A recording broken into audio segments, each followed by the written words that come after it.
안녕하세요. 반갑습니다. 비트코인 뉴스 팡입니다. 2020년 6월 15일 비트코인 뉴스 전해드리도록 하겠습니다. 먼저 뉴스 브리핑 먼저 해드리도록 하겠습니다. 지금 비트코인 엇갈린 전방이 나타나고 있는데요. 10%의 추가 하락이 있을 것이다. 아니면 8,700달러 지키면 강세가 지속될 것이다. 라는 의견들이 이제 나눠지고 있습니다. 그 전망들 잠시 후에 한번 같이 살펴보도록 하고요.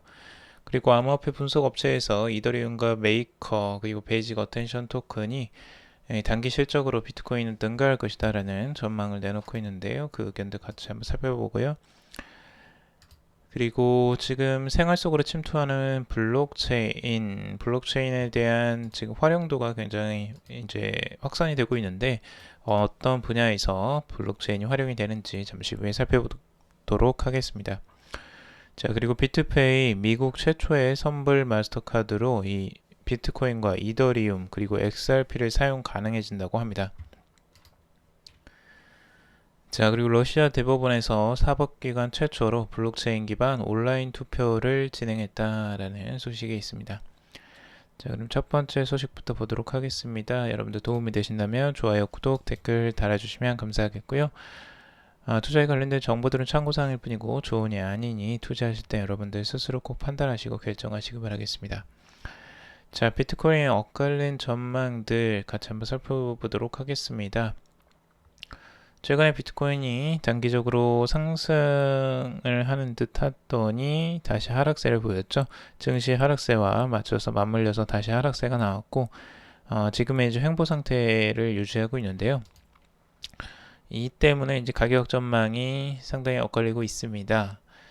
우선은 이 비트코이니스트 같은 경우는 암호화폐 리서치 업체인 마켓 사이언스 소속 암호화폐 애널리스트인 비트딜러의 분석을 인용해서 이 비트코인 가격이 몇 주 동안 8,700달러 상방을 지켜내고 있다라고 보고 있습니다. 만약에 비트코인이 계속 8,700달러 선 방어에 성공한다면 강세 지속을 전망할 수 있다라고 긍정적으로 전망을 하고 있는데요. 지난 몇 주 동안 비트코인 가격은 살 얼음판을 걸었다. 또 1만 달러 선을 상향 돌파할 때마다 급격한 가격 하락을 겪었다고 말을 했습니다.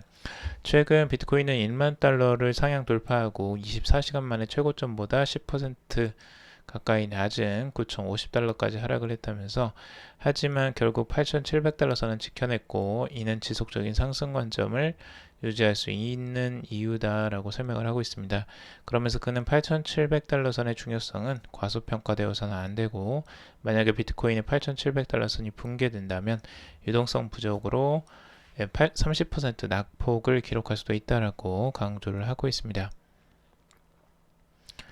그리고 암호화폐 데이터 분석 업체인 아케인 리서치 같은 경우는 이 보고서를 통해서 미국 시카고 상품거래소의 비트코인 선물 가격은 현물 대비 프리미엄을 나타내고 있다라고 하고 있습니다. 이는 기관 투자자들은 여전히 비트코인 강세 전망을 유지하고 있다는 것으로 진단을 하고 있는데요. 보고서에 따르면 3월 12일 비트코인 폭락 이후에 암호화폐 시장에는 기관 투자자들이 대거 유입됐다라고 언급을 하고 있습니다. 반면에 또 하락세를 조금 더 비중 있게 보는 전망들도 있는데요. 지금 이 암호화폐 애널리스트 돈 알트 같은 경우는 비트맥스의 일봉 차트 기준으로 이 비트코인 가격이 어센딩 트라이앵글 패턴의 지지선을 지키지 못하고 10% 추가 하락할 가능성이 있다라고 보고 있습니다.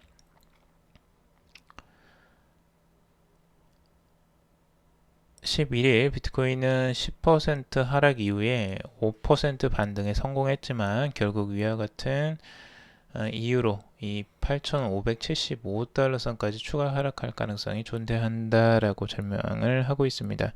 그러니까 삼각수렴 형태가 이제 깨지고 내려가는 형태들을 지금 생각을 하고 있어요. 그래서 추가적인 하락세가 8,750달러 선까지 내려올 가능성들을 지금 열어놓고 보고 있습니다.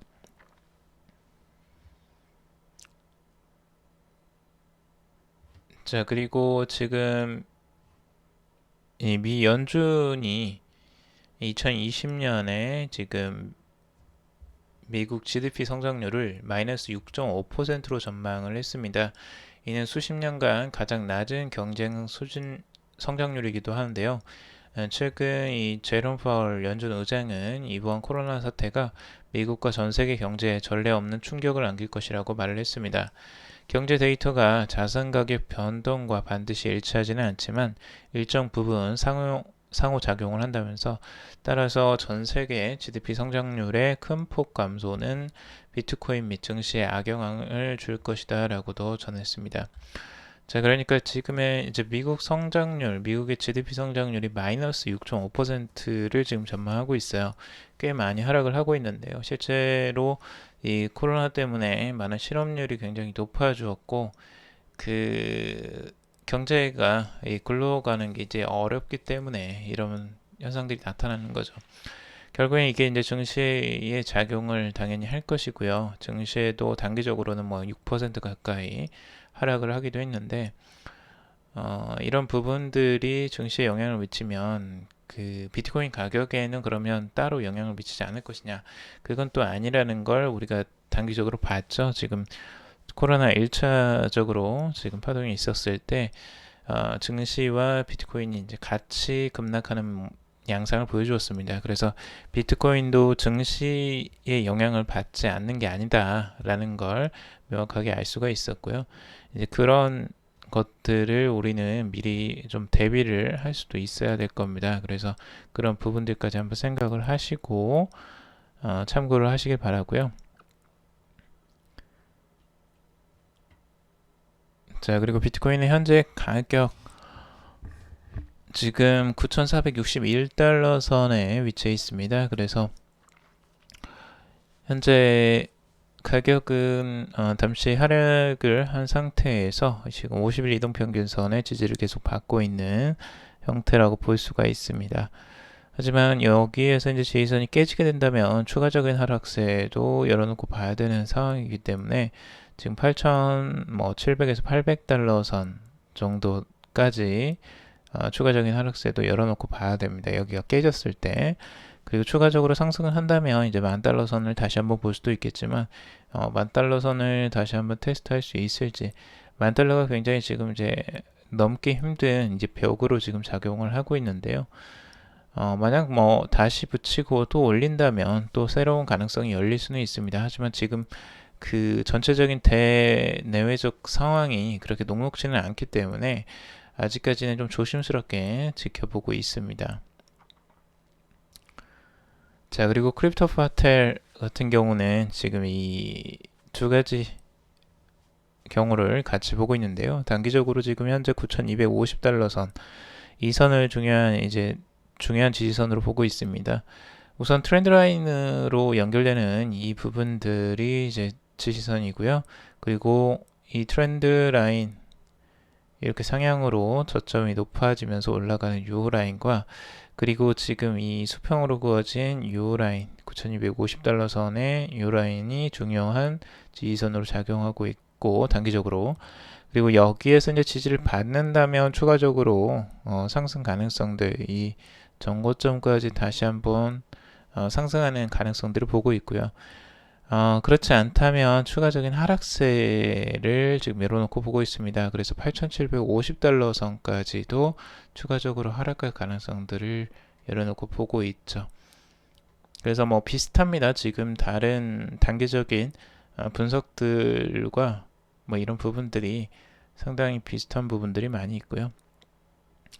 자, 그리고 트레이딩 샷 같은 경우는 아직까지도 이제 단기적인 긍정적인 전망을 보고 있습니다. 그래서 위쪽으로 지금 이 채널 자체가 이 상향으로 지금 진행이 되고 있다라고 보고 있고, 과거에도 이렇게 이제 하락을 하면서 다시 한번 반등하는 흐름들이 이렇게 나와 주었는데, 이 패턴이 다시 한번 나올 가능성들도 지금 열어놓고 보고 있습니다.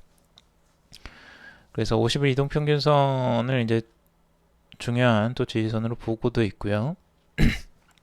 그래서 이 가능성들이 다시 한번 올라올지, RSI가 이렇게 상승했던 것처럼 다시 한번 이런 패턴들이 나올지는 추가적으로 한번 살펴봐야 되겠습니다.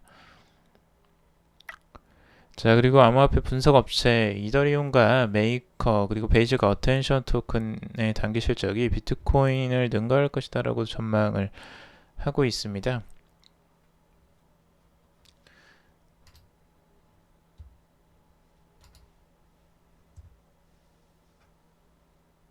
지금 암호화폐 이 분석 업체인 센티멘트에서 이더리움과 메이커다오 그리고 베이직 어텐션 토큰에 대해서 언급을 하고 있는데요.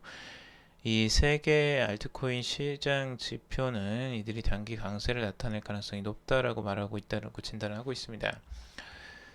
우선 지금 이제 이더리움 같은 경우는 시가총액 2위의 암호화폐이고요. 그리고 메이커 토큰 같은 경우는 이더리움 기반 탈중앙화 금융 프로젝트 메이커다오의 거버넌스 토큰입니다. 그리고 베이직 어텐션 토큰은 이 브레이브 브라우저에서 사용되기 위해 만들어진 유틸리티 토큰이고요.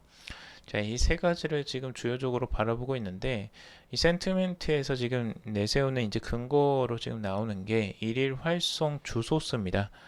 일일 활성 주소수 대 이제 가격 확산이라는 이 DAA라는 지표를 가지고 첫 번째 이야기를 하고 있고요. 두 번째는 MVT라는 건데요. 이 네트워크 가치와 그리고 트랜잭션 수의 비율 뭐 이런 그 두 가지 비율을 같이 보고 있고 이 세 번째는 이 투자 심리 지수입니다. 그래서 사람들의 이제 심리적인 지수까지 세 가지를 이제 보고 세 개의 시장 지표를 기반으로 해서 비트코인과 몇 가지 알트코인을 평가한 결과 이더리움과 베이직 어텐션 토큰 그리고 메이커 토큰 등의 알트코인이 비트코인보다 단기 강세를 나타낼 확률이 높은 것으로 나타났다라고 보고 있다고 합니다. 다만 향후 1, 2주 동안 해당 토큰들이 강세를 나타내는지 여부는 프로젝트의 장기적 생존 가능성과 관련이 없다라고 설명을 하기도 했습니다. 그러니까 굉장히 단기적인 전망일 뿐이라는 거고요. 크게 여기에서 이제 의미를 부여하고 여기에 너무 맹목적으로 볼 필요는 없는 것 같습니다. 그냥 재미로 보시면 될 것 같고요. 자, 그리고 생활 속에 침투하는 지금 블록체인 기술들인데요. 최근에 이제 블록체인이 실생활에 많이 활용이 지금 되려고 여러 가지 신규 서비스들이 계속 나오고 있습니다. 우선 최근에 국내에서 유명한 이제 프로젝트가 하나가 있죠. 암호화폐 이 지갑인 이 카카오에서 나오는 가상 자산 지갑 이 클립을 출시했다는 소식이 최근에 나왔는데요. 별도의 앱을 다운로드 할 필요도 없이 기존의 이 카카오 앱에서 이 지갑을 이제 만들 수가 있고 이 수천만의 사용자를 가진 메신저 이 카카오가 전자지갑을 출시하는 만큼 이 가상화폐 대중화가 될지 이 주목을 많이 받고 있습니다. 클립이라는 건 이제 카카오의 블록체인 자회사 그라운드 X가 출시한 가상화폐 지갑이고요. 이 클립 사용자는 카카오의 자체 블록체인 플랫폼인 클레이튼 기반의 블록체인 애플리케이션에서 다양한 디지털 자산을 보관하고 주고받을 수도 있습니다. 그리고 블록체인이나 가상자산을 잘 모르는 일반인도 이 복잡한 지갑 주소를 알 필요가 없이 그 핀 번호를 사용해서 간편하게 디지털 자산을 주고받을 수 있다고 합니다. 지금까지는 이제 가상 자산에 대한 디지털 자산에 대한 그 주소가 굉장히 문제였어요. 그 주소를 외우는 것도 쉽지가 않고 그것들을 가지고 다니는 것도 쉽지가 않았는데 만약 뭐 이 지갑을 이용하게 된다면 굉장히 좀 편리하게 그 암호화폐를 주고받을 수가 있겠죠.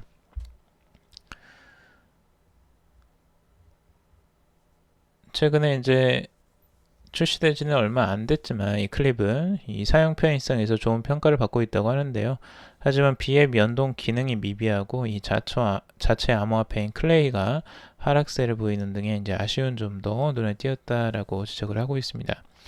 당국이 블록체인에 대한 부정적인 시선을 가지고 있다는 것도 아직 해결해야 될 문제로 지금 작용을 하고 있고요. 앞으로 어떻게 이 클립이 이 문제를 해결해 나갈지 그라운드 X의 행보를 좀 한번 지켜봐야 되겠습니다. 그리고 이 코로나19 팬데믹과 다가오는 이 언택트 정부에 대한 언급이 있는데요. 코로나19로 인해서 이 외부 활동이 어려워지면서 이 언택트 산업이 많이 증가하고 있다고 합니다. 오프라인에서 제공하던 서비스를 온라인 채널로 옮기고 이 온라인 소비자가 증가하는 등의 언택트 산업이 커지고 있다고 하는데요. 정부도 이에 발맞춰서 언택트 정부 전환을 위해서 많은 변화를 하고 있다라고 하고 있습니다. 이 언택트라는 용어가 이제 문제인데 이 언택트라는 용어는 원래 없는 용어입니다. 이 미국에서도 이제 사용하지 않는 용어인데 국내에서만 이제 이걸 사용을 하고 있어요. 한 책에서 이게 이제 나오면서 아마 유행이 된 것 같은데 이 언택트라는 거는 이 컨택트의 이제 부정의 의미인 언을 합성한 신조어입니다. 그래서 기술의 발전을 통해서 사람 간 직접적인 접촉을 피하는 것을 뜻하는 것으로 이 비대면 서비스라고도 이제 할 수 있는데 언택트 정부라는 게 이제 또 어떤 모습일까에 대한 언급을 하고 있습니다. 우선 행정안전부가 중앙부처 PC 환경을 이 클라우드 기반 구조로 전환을 하고 이 기존 이 플라스틱 공무원증을 블록체인 기반 모바일 공무원증으로 바꾸려고 계획을 하고 있다고 합니다. 그리고 모바일 앱 형태의 DID 신분증을 정부 청사 출입이나 업무 시스템 로그인에 사용하고 이 모바일 원격 업무가 가능해질 거라고 지금 보고 있습니다. 정부는 이 공무원증뿐만 아니라 장애인증, 운전면허증 등 나머지 신분증도 블록체인 방식으로 바꿔 나갈 계획이라고 하고 있습니다. 제가 이제 기사를 운전면허증이 곧 나온다라는 기사를 제가 말씀을 드렸었죠. 자, 그리고 투표도 모바일로 진행이 될 수 있다라고 보고 있는데요. 국내뿐 아니라 이 해외 정부도 언택트 전환에 대한 관심을 보이고 있는데요. 다만 이 대만에서 타이페이시는 인터넷 투표 시스템에 블록체인 기술 통합을 실현했다라고 밝혔습니다. 러시아 정부도 블록체인 시스템을 국가 개헌 찬반 투표에 활용한다라고 발표를 했는데요. 이 블록체인 기술을 도입한 전자투표 시스템이 상용화되면 공공정책 분야에서 블록체인이 적용된 다양한 케이스들이 나타날 수 있을 것이다라고 기대를 하고 있습니다. 자, 그리고 세 번째는 이제 헬스케어입니다. 이 헬스케어 의료 분야에서 블록체인 기술을 도입하면서 변화를 시작하고 있다라고 보고 있고요. 지금 이종 장기 이식 선두 기업인 제넨바이오가 의료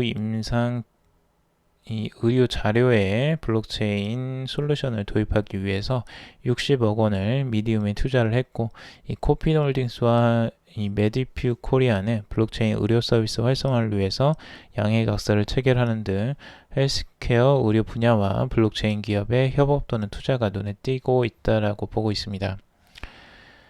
코로나19 진단 테스트에도 이 블록체인이 들어갔다고 하는데요. 이 신버스와 YGM 글로벌은 이 한국임상의학연구소와의 협력을 통해서 이 전 세계 대상 신종 코로나 바이러스 진단 테스트 서비스를 제공할 때 블록체인 분산 ID 기술을 적용한다라고 밝혔습니다.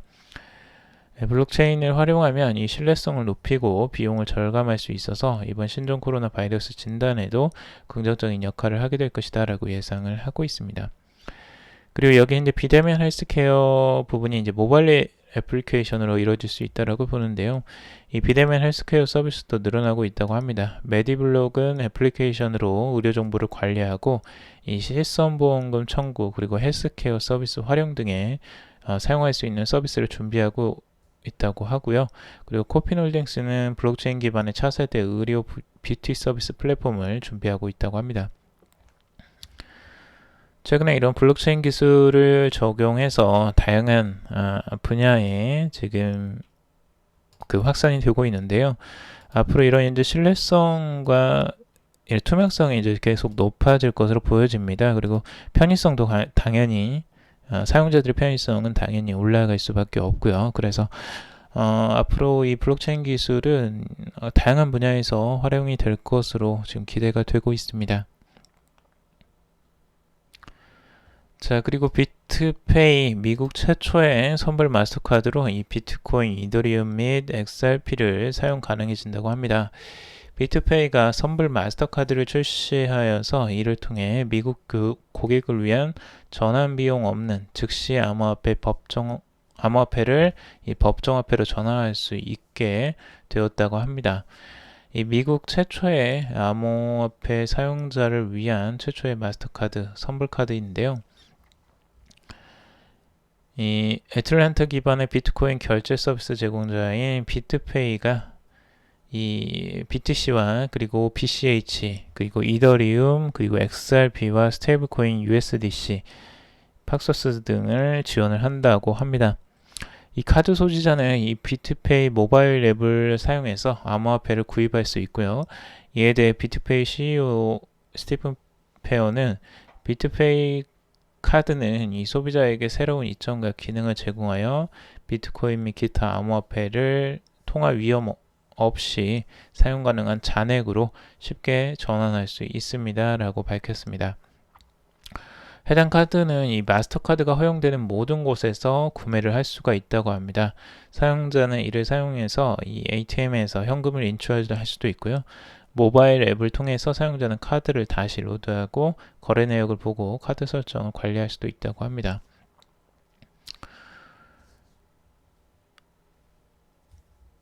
그래서 지금 이런 형태들, 이제 마스터카드 같은 경우도 이게 이제 가능해지는 건데, 이 선불 마스터카드입니다, 이거는.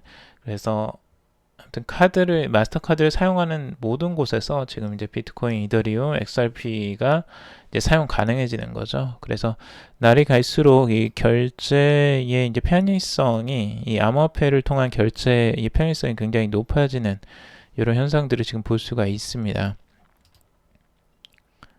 근데 이제 직접적으로 이제 사용을 하는 게 이제 문제이겠죠. 우선 사용 편의성은 계속 좋아지고는 있지만 실제적인 사용률이 높아지는 게 지금 이제 관건이라고 볼 수 있겠고요.